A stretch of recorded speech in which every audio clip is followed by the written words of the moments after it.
सभी लोगों को नमस्कार।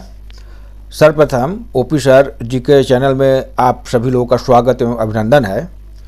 आज हम 7 अक्टूबर से 13 अक्टूबर 2024 के मध्य महत्वपूर्ण प्रश्नों को जो समावेश किए हैं वो प्रश्न आप लोगों के सामने लाए हैं जो परीक्षा में आ सकता है। जो छात्र नए हैं वे सब्सक्राइब कर लें जिससे कि आप लोगों को आसानी से वीडियो उपलब्ध हो सके। अब हम डेस्कटॉप पर चलते हैं। तो आज का पहला प्रश्न है कि दीपा कर्माकर किस खेल से संबंधित हैं जिन्होंने हाल ही में संन्यास लेने की घोषणा कर दी। तो इसका उत्तर होगा ऑप्शन नंबर बी, जिम्नास्टिक। तो भारत की स्टार जिम्नास्ट दीपा कर्माकर ने खेल से संन्यास लेने की घोषणा कर दी है। दीपा ने 2016 रियो ओलंपिक में प्रभावशाली प्रदर्शन किया था लेकिन मामूली अंतर से कांस्य पदक से चूक गई थी।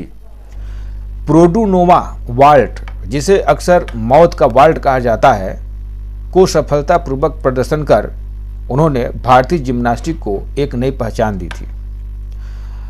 30 वर्षीय दीपा कर्माकर ने 2016 के रियो ओलंपिक में चौथा स्थान प्राप्त किया था जिसमें उन्होंने खतरनाक प्रोडुनोवा वाल्ट किया। हालांकि उन्होंने पदक नहीं जीता लेकिन उनके प्रदर्शन ने वैश्विक स्तर पर जिम्नास्टिक को ध्यान में केंद्रित किया। उनकी करियर की जो शुरुआत 2014 के कॉमनवेल्थ गेम में कांस्य पदक शामिल है लेकिन घुटनों के चोट की और सर्जरी ने उनके खेल को प्रभाव डाला जिससे उन्होंने 2024 पेरिस ओलंपिक में उन्होंने क्वालिफाई ही नहीं कर पाया। तो अगला प्रश्न है, हाल ही में सनत जयसूर्या को किस देश का क्रिकेट बोर्ड का कोच बनाया गया है। तो इसका उत्तर होगा ऑप्शन नंबर सी, श्रीलंका। तो सनत जयसूर्या श्रीलंका की टीम के हेड कोच बन गए हैं। वे अभी तक अंतरिम तौर पर टीम के मुख्य कोच थे लेकिन अब उनको परमानेंट जिम्मेदारी दे दी गई है और T20 वर्ल्ड कप 2026 तक वे हेड कोच की जिम्मेदारी संभालेंगे।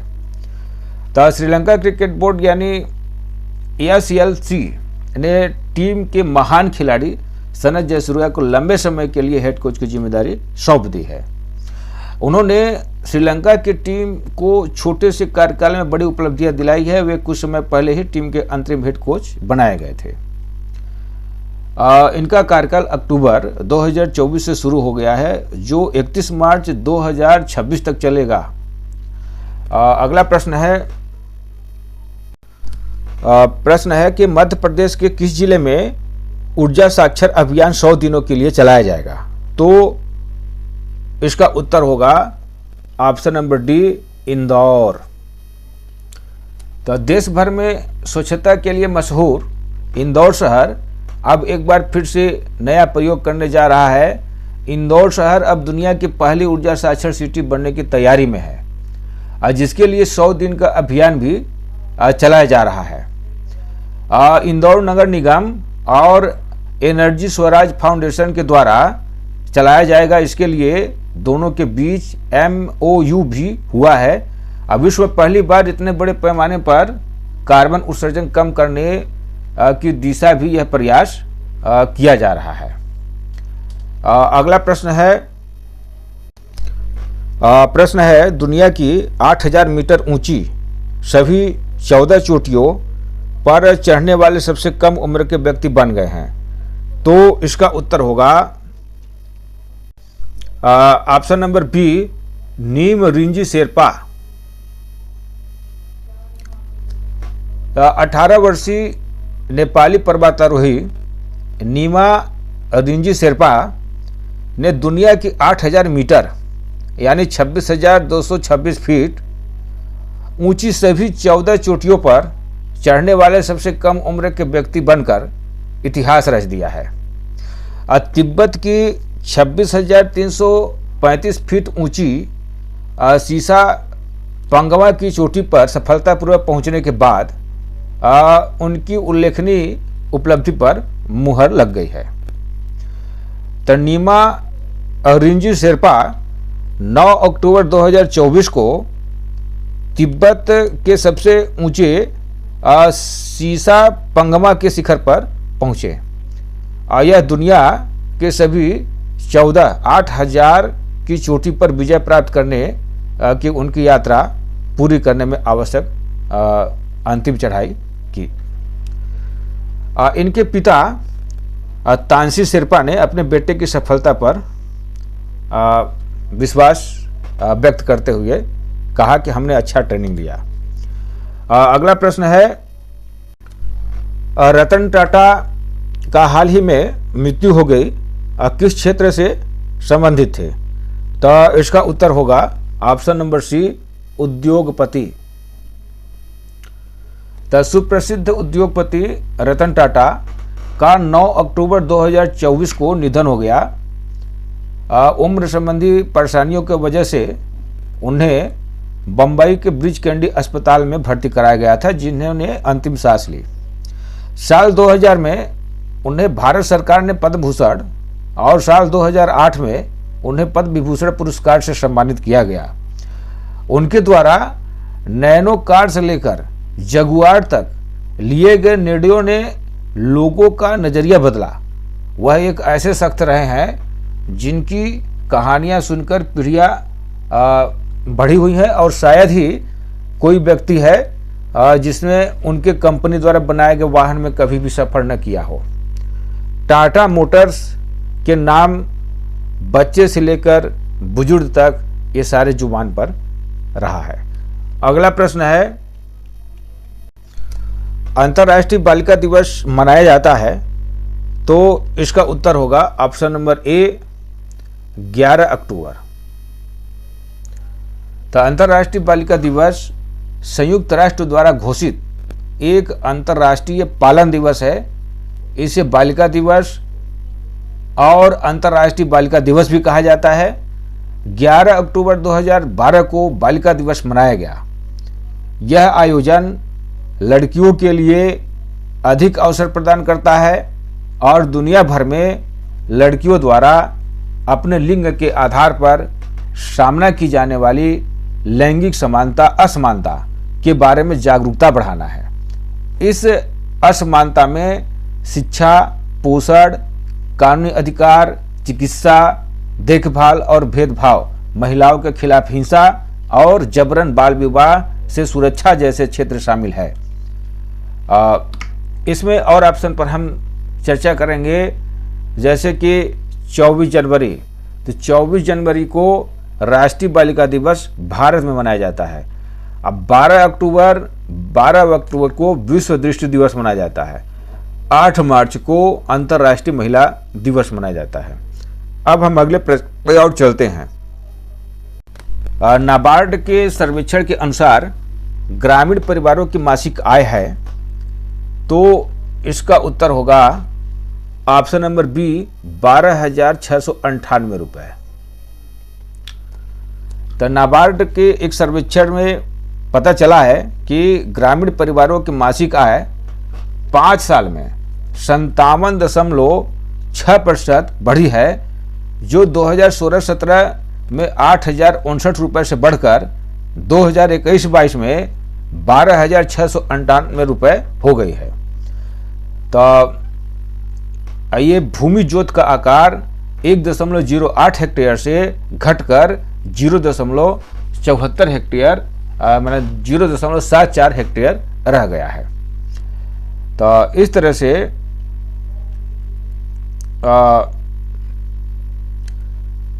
अगला प्रश्न है, नाबार्ड के सर्वेक्षण के अनुसार ग्रामीण परिवारों की मासिक आय है, तो इसका उत्तर तो हो गया 12,698 रुपये। अगला प्रश्न है, बथुकम्मा त्योहार भारत के किस राज्य में मनाया जाता है? तो इसका उत्तर होगा option number C, Telangana. Bathukamma एक त्योहार है जो तेलंगाना राज्य और आंध्र प्रदेश के कुछ हिस्सों में मनाया जाता है। यह त्योहार शरद या शरद ऋतु नामक मौसम की शुरुआत का जश्न मनाता है। दुर्गा नवरात्रि उत्सव के साथ साथ 9 दिनों तक चलता है। यह आमतौर पर सितंबर या अक्टूबर के महीने में होता है। अब पहले दिन आमतौर पर सार्वजनिक अवकाश घोषित कर दिया जाता है। अंतिम दिन दुर्गा अष्टमी के दिन यह पड़ता है, जो दशहरा के त्यौहार से 2 दिन पहले पड़ता है। तो अगला प्रश्न है, हिज्ब उत तहरीर को भारत सरकार आतंकी संगठन घोषित किया है। यह किस देश का आतंकी संगठन है? तो इसका उत्तर होगा ऑप्शन नंबर ए, यरूशलेम। तो केंद्रीय गृह मंत्रालय ने 1953 में यरूशलेम में बने वैश्विक इस्लामिक कट्टरपंथी संगठन हिज्ब उत ताहिर को आतंकवादी संगठन घोषित कर दिया। उसके ऊपर प्रतिबंध लगा दिया है। सरकार का कहना है कि यह संगठन आतंकवादी गतिविधियों में शामिल है, जो कि देश के भोले भाले नागरिकों को जिहाद की आड़ लेकर उन्हें बैन आतंकवादी संगठन ISIS में शामिल करने के लिए उकसाता है। यह संगठन आतंकवादी गतिविधियों के लिए धन जुटाने का भी काम करता है। देश में कई आतंकवादी गतिविधियों में इसका हाथ रहता है। अगला प्रश्न है, युवा संगम पोर्टल किस मंत्रालय ने लॉन्च किया है? तो इसका उत्तर होगा ऑप्शन नंबर बी, शिक्षा मंत्रालय। शिक्षा मंत्रालय ने भारत श्रेष्ठ भारत के तहत युवा संगम के 5वें चरण के लिए पंजीकरण पोर्टल लॉन्च किया है।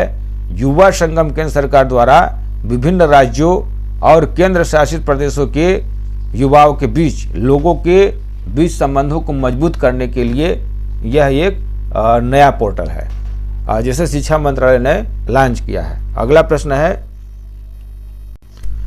किस राज्य सरकार ने राजकुमार हिरानी का सम्मान किशोर कुमार अवार्ड से सम्मानित करेगी? तो इसका उत्तर होगा option number D, Madhya Pradesh.